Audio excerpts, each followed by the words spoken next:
Halo guys, welcome back to my channel. Salam olahraga. Strategi jitu yang diterapkan timnas umur 24 China Taipei mampu meredam perlawanan timnas umur 24 Indonesia dengan skor tipis 1-0 saat laga Asian Games match day kedua di grup F tanggal 21 September 2023 kemarin.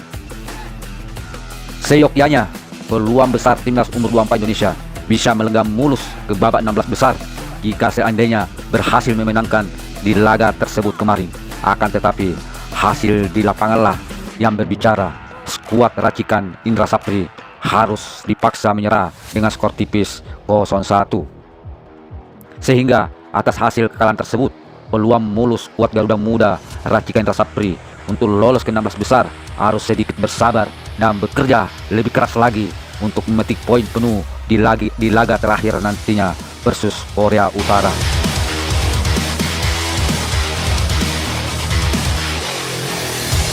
Oke guys, next yuk kita simak sekilas proses jalannya laga dan terciptanya gol kemenangan timnas China Taipei atas timnas umur 24 Indonesia.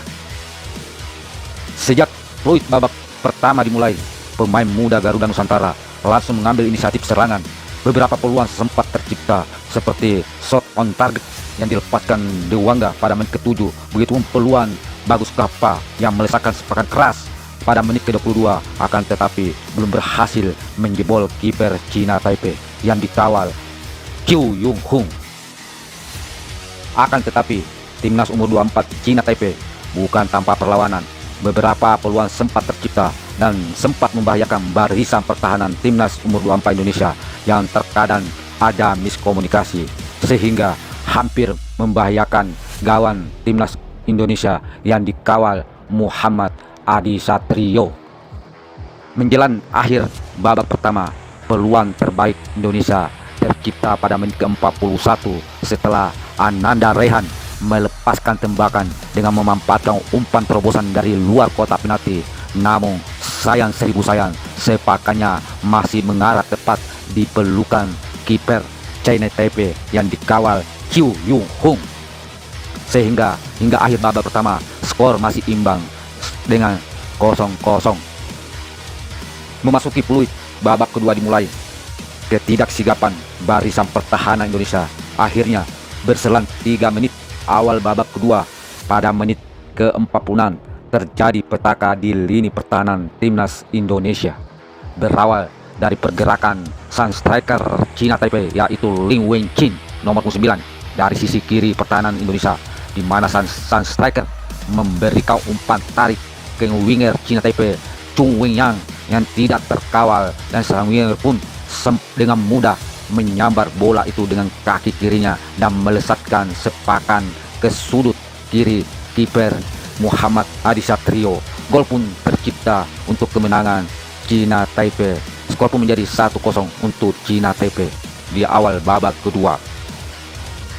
Ketinggalan 1-0, pasukan yang diarsiteki Indra Sapri Garuda Muda Nusantara mencoba menaikkan tempo permainan dengan melakukan strategi serangan yang bertubi-tubi dilancarkan ke area pertahanan lawan China Taipei.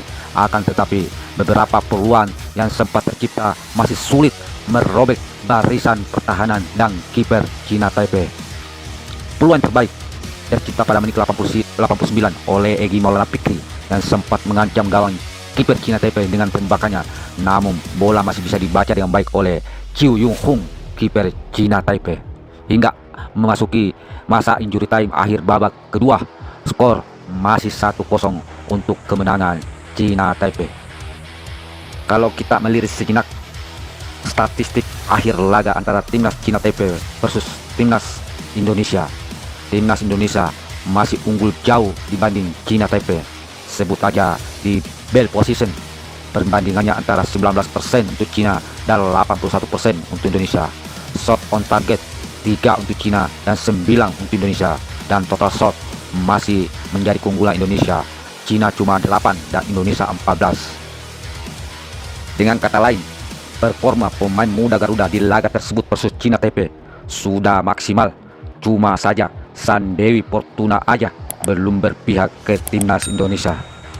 Akan tetapi meskipun performa di laga tersebut sudah maksimal, ada beberapa catatan yang masih perlu jadi perhatian sang coach Indra Sapri, seperti miskomunikasi di barisan pertahanan timnas Indonesia.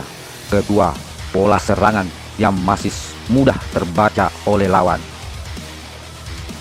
Harapan kita, para pecinta bola timnas Indonesia tanah air, semoga kekalahan ini bisa menjadi pelajaran dan pembenahan atas kelemahan tersebut, sehingga di laga berikutnya atau laga terakhir nanti versus Korea Selatan bisa memetik poin penuh agar bisa lolos ke fase berikutnya, yaitu fase 16 besar Asian Games 2023